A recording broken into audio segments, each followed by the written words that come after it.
Hawak na ng otoridad ang isang lalaking helper matapos maaresto ng Carmen PNP dahil sa kaso nitong murder sa Carmen, Bohol. Yan ang tinutukan ni Patrolwoman Flora May Azares.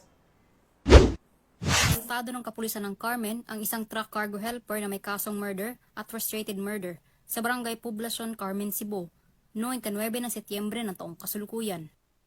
Kinilala ni Police Major Jude Cebrero, officer in charge ng Carmen Municipal Police Station, Cebu Police Provincial Office, ang suspect na si alias Armando, 49 anyos, na residente ng Barangay Ipil, Carmen, Cebu.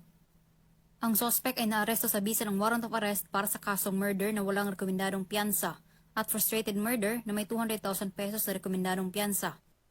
Ang nasabing warrant ay inisyu ni Honorable Sylvia Aguirre Padiranga, presiding judge ng RTC Branch 25 Danau City, Cebu.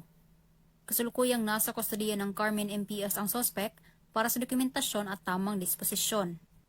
Under my leadership, I would like to remind the public to remain vigilant and cooperative in the fight against all forms of crimes and to immediately report any incidents to the authorities by dialing 911.